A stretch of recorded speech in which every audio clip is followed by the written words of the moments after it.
என் தங்கமே, நீ இந்த செல்வத்தை தொட்டுவிட்டாய். இனி உன் வீட்டில் செல்வமழை பொழிய காத்திருக்கிறது. நான் சொல்வதை கவனமாக கேளுங்கள். சகல ஐஸ்வர்யங்களும் கிடைக்க வாராகி வழிபாடு. ஒரு மனிதன் செல்வ செழிப்புடனும் செல்வாக்குடனும் சமுதாயத்தில் நல்ல அந்தஸ்துடனும் வாழ வேண்டும் எனில் அவனுக்கு கண்டிப்பாக சுக்கிர பகவானின் அனுக்கிரகம் தேவை. அந்த சுக்கிர பகவானின் அனுக்கிரகத்தை முழுவதுமாக பெற வேண்டுமெனில் அவருக்கு உகந்த பொருட்களை வைத்து வழிபாடு செய்ய வேண்டும். அதேபோல் மகாலட்சுமி தாயாரையும் வணங்க வேண்டும். சுக்கிர பகவானின் அதிதேவதையானவர் மகாலட்சுமி தாயார்.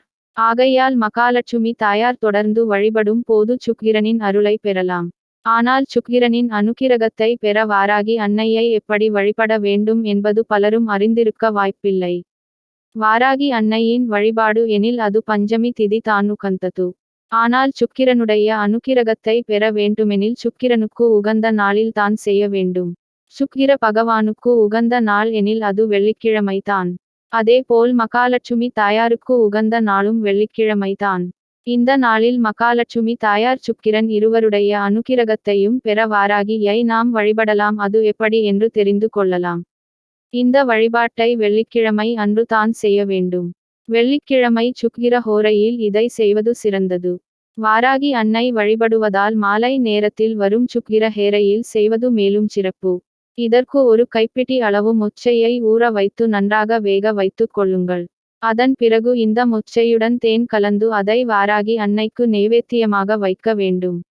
அதேபோல் மகாலட்சுமி தாயார் திருக்கரங்களில் இருக்கக்கூடிய தாமரை மலரை வாராகி அன்னைக்கு சூட்ட வேண்டும்.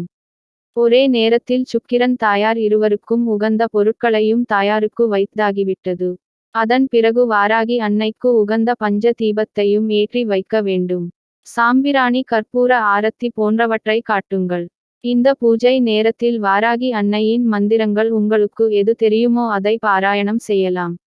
அப்படி இல்லாத பட்சத்தில் மகாலட்சுமி மந்திரம் அஷ்டோத்திரம் இப்படி ஏதேனும் ஒன்றை பாராயணம் செய்யுங்கள். இந்த ஒரு வழிபாட்டை வெள்ளிக்கிழமை தோறும் தொடர்ந்து செய்து வரும் பொழுது உங்கள் குடும்பத்தில் சகல ஐஸ்வர்யங்களும் நிறைந்து இருக்கும். கடன் தொல்லை பண பிரச்சனை போன்றவை உங்களை நெருங்க கூட முடியாது. சுக்கிரனின் அருள் ஆசி முழுவதுமாக கிடைக்கும். தாயாரின் அனுக்கிரகம் கிடைக்கும். வாராகி அன்னையின் அருளாசி கிடைக்கும்.